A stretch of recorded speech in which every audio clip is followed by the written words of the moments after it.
छत्तीसगढ़ में भाजपा 11 की 11 लोकसभा सीटें जीतने के लक्ष्य पर काम कर रही है। ऐसे में पार्टी सभी सीटों पर जीतने योग्य प्रत्याशियों को ही मैदान में उतारने जा रही है।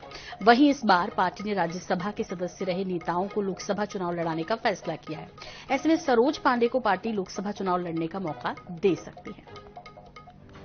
लोकसभा चुनाव में 400 पार का लक्ष्य पाने के लिए भाजपा जुटी हुई है। इसके लिए पार्टी ने तय किया है कि 2 बार या उससे ज्यादा टर्म से राज्यसभा सांसद हैं, उनको लोकसभा लड़ाया जाएगा। छत्तीसगढ़ से राज्यसभा सांसद के रूप में सरोज पांडे का कार्यकाल हाल ही में खत्म हुआ है। हालांकि वे एक ही बार राज्यसभा सांसद रही हैं। इससे पहले लोकसभा सांसद भी रही हैं। वे संगठन के कई महत्वपूर्ण पदों में रही हैं। ऐसे में अब उनके लोकसभा चुनाव लड़ने की संभावना बढ़ गई है। सरोज पांडे को बिलासपुर या कोरबा में से किसी एक सीट से मौका दिया जा सकता है।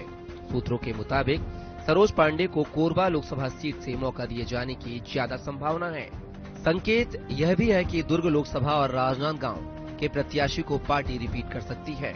इस श्रेणी में रायपुर लोकसभा क्षेत्र को भी रखा जा सकता है, क्योंकि विधानसभा चुनाव में रायपुर की विधानसभा सीटों में भाजपा का प्रदर्शन शानदार रहा है।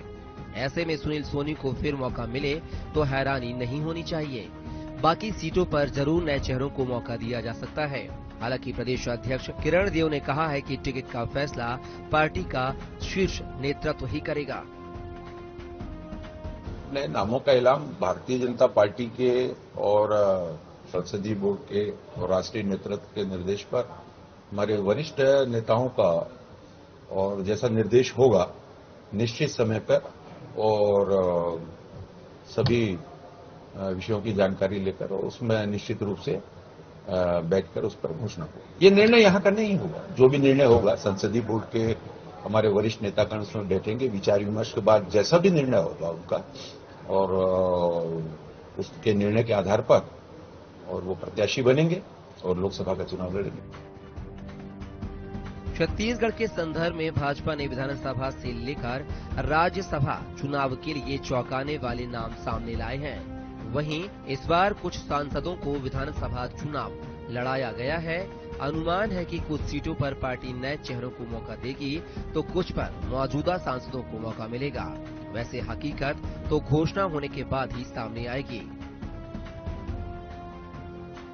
रायपुर से INS 24/7 के लिए स्वप्निल गौरखेड़ की रिपोर्ट।